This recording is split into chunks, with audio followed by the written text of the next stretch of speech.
성적이 좋지 않은데, 오늘은 성적이 좋지 않은데 선행학습을 하는 것은 100점이 한 명 있는 모든 학생에게 선행학습을 권할 수 있어야 된다는 거죠. 하면 실력 향상이 무조건 됩니다. 그죠?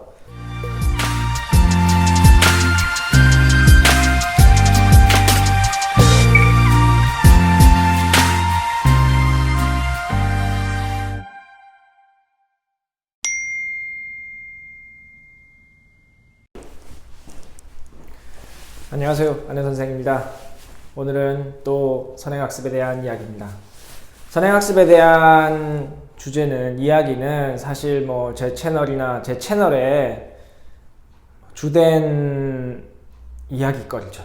그러니까 제 채널이 지속하는 한 계속 선행학습에 대해서 주기적으로 말씀드리게 될 겁니다.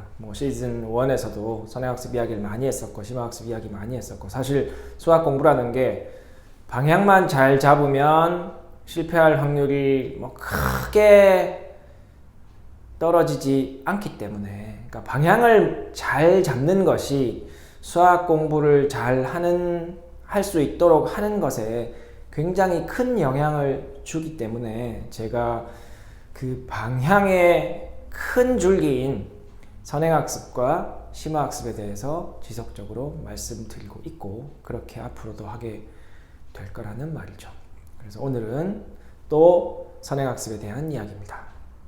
제목은 성적이 좋지 않은데, 오늘은 성적이 좋지 않은데 선행학습을 하는 것은, 이렇게 제가 썼어요. 그래서 분명히 이제 전국에 과열학군도 있고 과열학군이 아닌 것도 있지만, 어쨌든 성적이 좋지 않은 경우에, 과열학군 쪽에서는 조금 성적이 떨어져도 과열학군 아닌 쪽에서는 또 성적이 괜찮은 상황일 수도 있고, 이런 편차까지는 제가 다 고려할 수는 없지만, 어쨌든 그냥 제가 갖고 있는 기준으로 성적이 좋지 않은데 선행학습을 하고 있는 게 어떤 의미를 가지게 되는지, 제가 오늘은 거기에 대해서 조금 더 말씀드리겠습니다.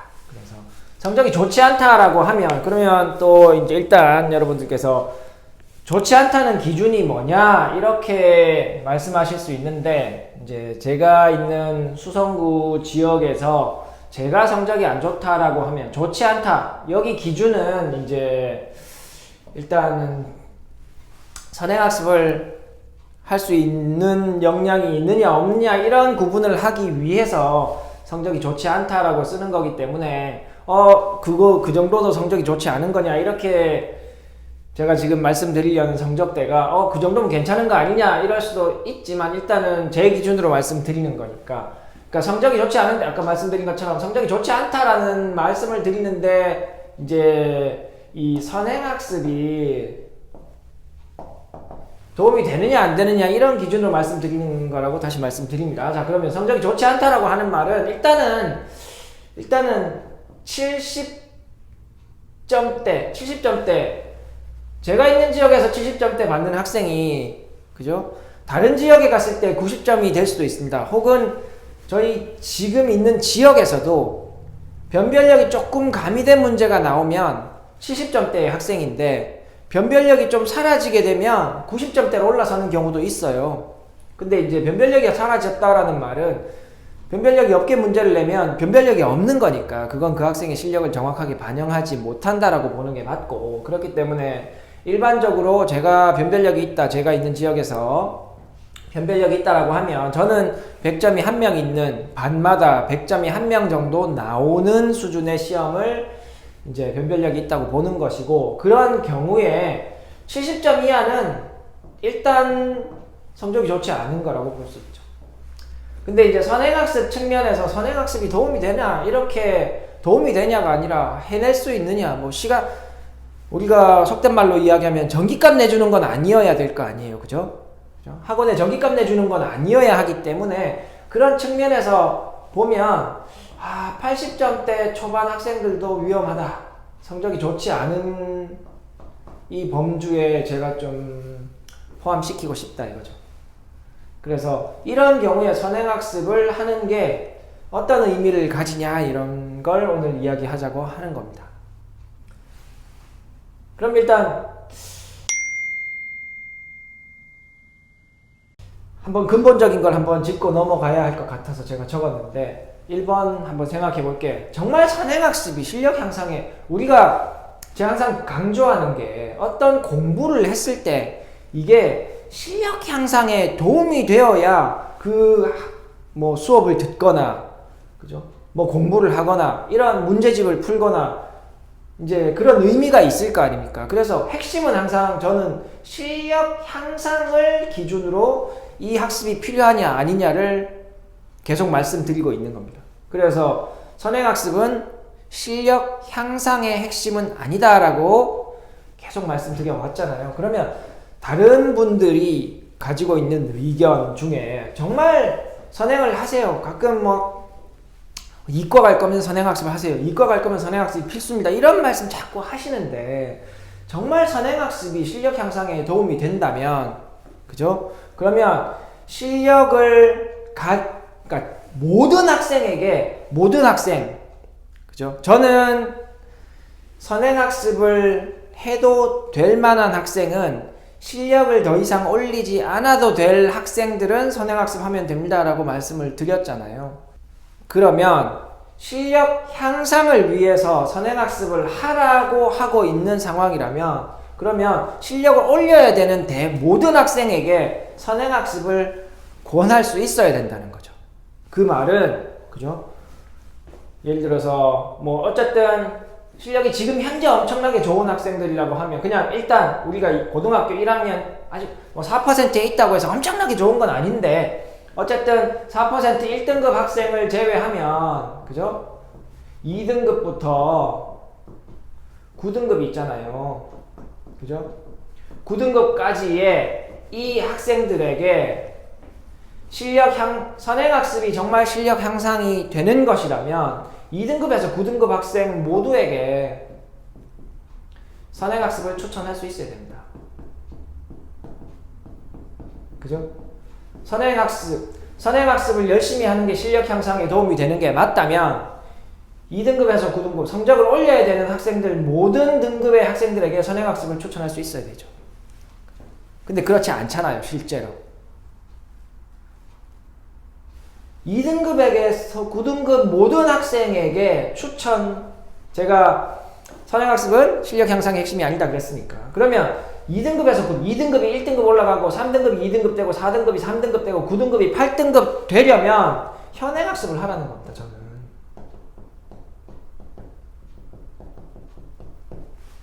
(2등급에서) 9등급 학생에게 선행학습을 저는 추천하지 않으니까 몽땅 다 해라. 그러면 실력이 9등급이 8등급이고 7등급이 6등급 될 거야. 이렇게 저는 말씀 못 드리는 겁니다. 이렇게 될 수가 없잖아요. 근데 9등급이 8등급, 2등급이 1등급 되려면 현행학습을 깊이를 깊게 가져가야 되는 거는 맞다 이거죠. 2등급 학생이 1등급 학생하고 문제집을 다른 거 씁니까? 다른 거 쓰는 게 맞지만 그죠? 다른 걸 써야 되는 게 맞지만 많은 학생들이 2등급, 1등급이 같은 문제집 풉니다. 2등급 중에서 막 블랙라벨 풀어내려고 그죠? 노력하잖아요. 근데 잘 안 되잖아요. 그죠? 그게 선행학습의 문제가 아니잖아요. 그죠?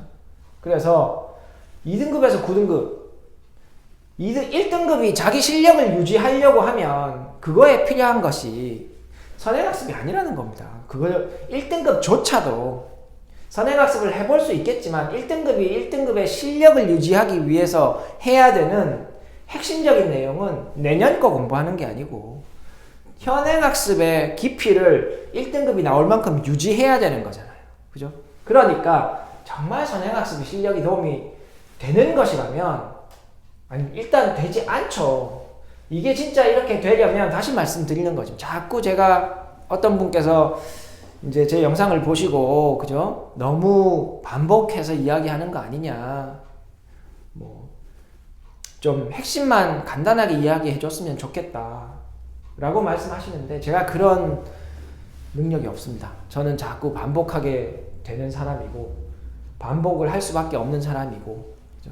반복을 하는 게 여러분들한테 강조하는 거라고 생각하기 때문에 자꾸 반복해서 말씀드리게 되는 겁니다. 이해해 주시기 바라고. 그래서 2등급에서 9등급 학생들에게 전부 추천할 수 있는 게 아니면 그거는 실력 향상에 도움된다라고 할 수 없는 겁니다. 그래서 제가 선행학습이 실력 향상의 핵심이 아니라고 지금까지 계속 말씀드린 거였죠. 그래서 실력 향상의 핵심은 현행학습을 계속 깊이가 깊어질 수 있게 그렇게 공부하는 게 실력 향상의 핵심이다. 이렇게 다시 말씀드립니다. 자, 그러면 진짜로 성적이 좋지 않은 학생에게 선행학습을 하는 게 어떤 의미가 있는지 그걸 오늘 말씀드리려고 했던 거죠. 뭐 내용은 별로 길지 않을 겁니다. 자, 그래서 성적이 좋지 않은데 선행학습을 하는 거는 딱 말씀드리면 기회를 박탈하는 겁니다. 무슨 기회를 박탈하는 것이냐? 실력 향상에.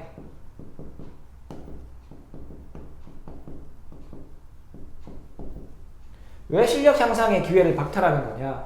현행학습을 열심히 깊이를 깊어지게 하면, 그죠? 실력 향상이 될 수 있다 이거죠. 어떤 A라는 학생이 역량이 자 이렇게 있다 칩시다.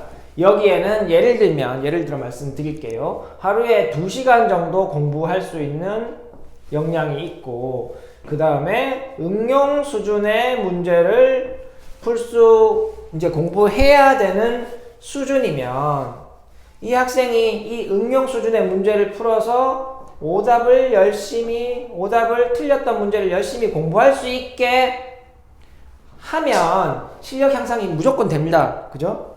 틀렸던 문제를 열심히 공부하는데 성적이 안 올라갈 이유는 없잖아요. 이렇게 현행학습의 깊이를 조금씩 깊어지도록 하면 성적이 올라갈 수 있는데 이 학생에게 그죠? 2시간 공부할 수 있는 학생이라 이겁니다. 근데 예를 들어서 야, 현행도 해야 돼. 근데 선행도 해야 돼. 라고 하는 순간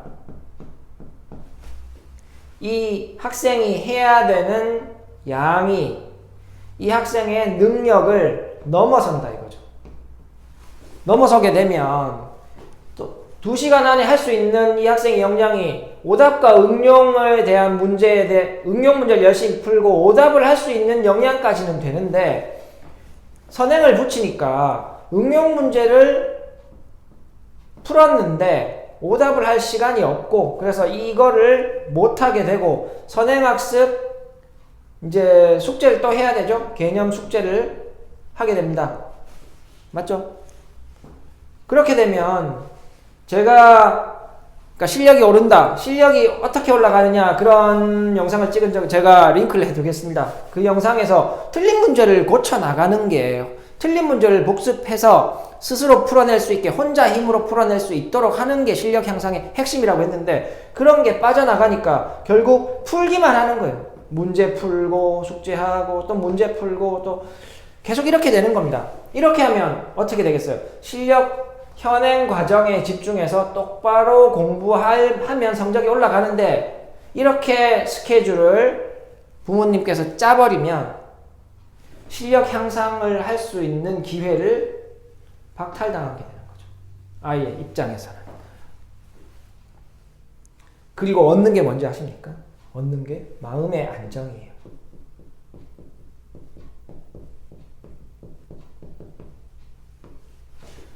어떤 안정을 얻냐? 우리도 선행학습한다. 선행한다. 우리도 진도가 비슷하다. 이런 마음의 안정을 얻죠. 근데 사실 이게 그렇게 중요합니까? 걱정을 해야죠. 제가 시즌 1에서 그런 말씀을 드렸는데 비교해서 불안해하지 말고 그죠? 우리 아이에게 채워야 우리 아이의 실력 향상을 위해서 내가 채워줘야 할 게 무엇일까 이걸 고민하고 우리 아이가 왜 현재 성적대를 유지하고 있는지 이런 걸 분석해서 내가 준비해 줘야 되는 게 무엇인가 이런 걸 찾아야 된다라고 말씀드렸잖아요. 다른 아이들이 진도 우리도 선행하고 있다. 다른 아이들과 비교해서 그런 거고 진도가 비슷하다. 이것도 비교해서 그런 거잖아요. 그죠? 비교해도 되는 거는 저 친구는 수학을 잘하고 있는데 우리 아이는 수학 성적이 좀 부족한데 그건 비교할 수밖에 없는 거잖아요. 그러면 그 차이가 무엇일까? 그게 제가 알려드리는 이 차이라는 겁니다. 선행학습 진도가 그 차이가 아니고 눈에 보이는 거는 진도 차이가 보이고 점수 차이가 보이잖아요. 점수 차이가 실력의 차이고 진도 차이는 실력의 차이가 아니라는 겁니다. 그래서 실력의 차이가 보이면 그 실력을 채워서 부족한 부분을 채울 수 있는 방법으로 학습을 계획하고 진행하면 기회를 박탈하지 않는 건데 그게 아니라 진도 차이를 보고 그게 실력 차이구나 이러면서 진도 차이를 메우는 방향으로 학습하게 되면 실력이 부족할수록 전혀 도움이 안 된다는 겁니다. 거의 제로입니다. 먹어두면 보약처럼 먹어두면 좋은 게 아니다 이거죠. 이렇게 해가 되는 경우가 더 많다는 겁니다. 실력이 없는 경우에 선행학습을 진행하면 해가 되는 거예요. 실력 향상으로 연결되지 않습니다. 선행학습이 진짜 또 반복하게 되지만 선행학습이 실력 향상의 핵심이라면 9등급도 해야 돼요. 9등급도 선행해야 되고 8등급도 해야 되고 7등급도 해야 되고 모든 학생에게 선행해야 되는데 그렇지 않잖아요. 그래서 성적이 마무리하면 성적이 좋지 않은데 선행학습을 한다는 것은 아이가 물론 현행학습을 한다고 해서 성적이 다 올라가는 건 아닙니다. 그죠? 가능성이 크다라고 말씀드려요. 제가 방향을 알려드린다고 했잖아요. 그래서 방향이라는 측면에서 선행학 실력이 부족할수록 현행, 더 부족하면 뭘 하라 그래요? 보통 여러분들 아시는 후행하라고 하잖아요. 후행은 누가 하는 거냐? 지나온 과정에서 알아야 할 걸 하나도 몰라서 앞으로 나가는 게 무의미해지는 학생들은 후행을 해야 되죠. 그게 맞춤 학습이니까. 근데 실력을 올리기 위해서 선행학습 무조건 해라 이렇게 하면 안 된다. 이과 가니까 선행학습 무조건 해라 이렇게 하면 안 된다는 겁니다. 그래서 자, 전체적으로 마무리하자면 성적이 좋지 않은데 선행학습을 붙잡고 있다는 것, 선행학습을 해야겠다라고 생각하는 것, 그거는 아이가 성적 향상을 할 수 있는 그 학습 방법을, 그 기회를 뺏게 되는 겁니다. 그래서 뺏고 결국 얻게 되는 거는, 그죠? 실력 향상이 아니라 우리 부모님들의 마음의 안정, 그 정도밖에 없다는 거죠. 결국 실력이 없는데 선행학습을 해도 결국 그때 가면 다 없습니다. 남아있는 게 없습니다. 그러니까 정말 지금 실력 향상을, 지금 실력을 올려야겠다라고 생각을 하신다면 선행학습을 자꾸 해야지 라고 생각하지 마시고 지금 아이가 해야 하는 현행학습을 더 알차게, 더 꼼꼼하게, 더 확실하게 혼자 풀어낼 수 있도록, 그렇게 학습을 할 수 있도록 도와주는 것이 아이에게 그 실력 향상의 기회를 충분히 주는 것이고, 그러면 당연히 실력 향상의 가능성이 커지게 되는 거죠. 오늘은 여기서 마무리하도록 하겠습니다. 다음에 더 좋은 내용으로 여러분께 찾아뵙도록 하겠습니다. 감사합니다. 안녕. 수학 파이팅.